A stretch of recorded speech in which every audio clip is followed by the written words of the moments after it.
20 years ago, I had one of the most humbling experiences of my entire teaching career. I was a fresh out of university student teacher in my second year, and I was working at a high school in Calgary. I had designed this brilliant basketball unit to give to my grade 10 students. And after my first class, I have never been so humiliated and felt like such a disaster. Fortunately, my partner at the time was a brilliant educator who understood the art of teaching physical education. And it turns out he actually set me up for that kind of failure so I would move forward in my career knowing that pedagogy that I used, the things that I did, the little things that made the biggest difference were important as I moved forward. So thank you for joining me on this. This is the first video in a long series of supports that I'll be delivering over this year. And we will jump in. My name is Paul Marlette, and I am doing this in conjunction with the Alberta Regional Professional Development Council. So one of the big things that is super important to me is delivering quality professional development for physical educators and wellness teachers. So why me? I was approached just before, probably in June, considered running a series of videos and building some resources to support the implementation of the new physical education and wellness curriculum.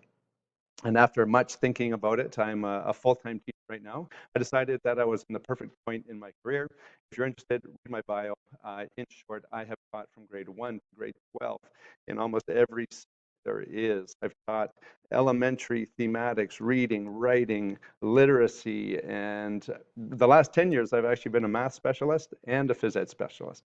So I look forward to getting to know you, and hopefully with your questions, you'll get to know me as we move forward. So why physical education?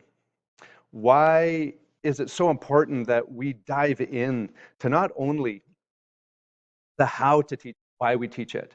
And for me, the biggest piece of this whole thing has to do with this, the pursuit of a healthier population.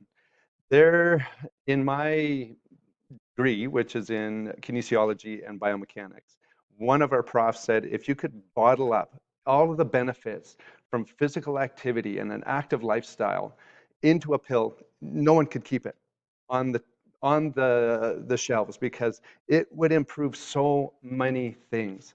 So we know that it is imperative for your physical, obviously, health, but also your mental, your emotional, and your spiritual health. Working with the elementary side has been a big gift for me. I'm currently in a grade 1 to grade 9 school as the phys ed lead. And what we're finding is that with a few little tweaks and a few little pieces of pedagogy and understanding, we can actually take the phys ed class, even though sometimes they're only half an hour long, into something that's more than just like an extended recess, where students are building those skills and teachers are able to assess those skills and to really feel good about the progress they're making.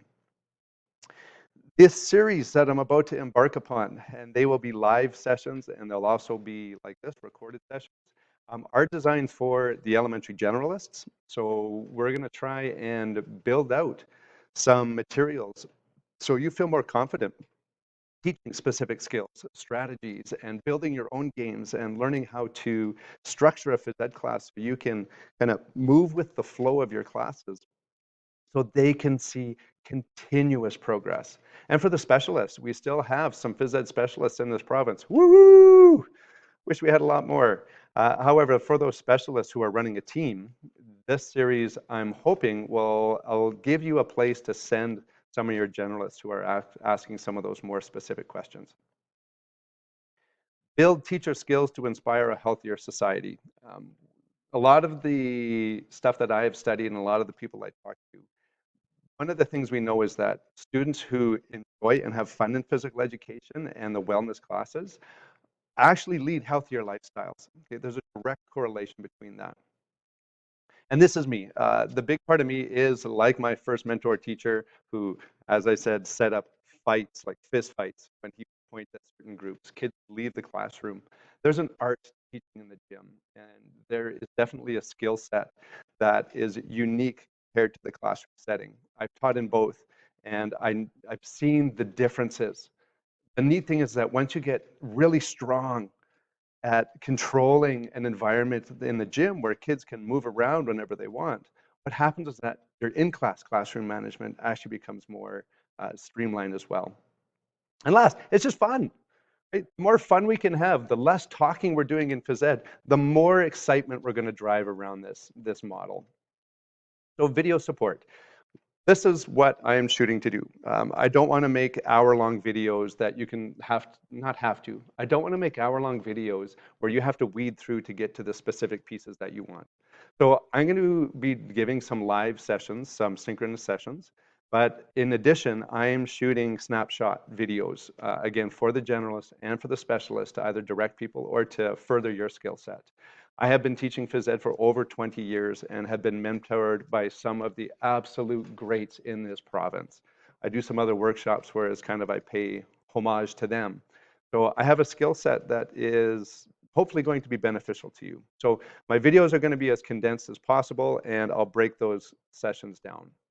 We're going to start with a very text-heavy, very heady session that is looking at the curriculum and the new curriculum and how to be efficient through it. I've spent over 12 hours kind of deconstructing and rebuilding the new curriculum in a way that for a phys ed teacher or a generalist, you can go into the gym and actually track progress. So that'll be the first couple of sessions. We will be talking a lot about these things: background, vocabulary, tools, and assessment. Without the vocabulary in phys ed, it's really hard to move forward. Resources. I'm going to vet some key resources so you don't have to wade through the hundreds and thousands of different sites out there.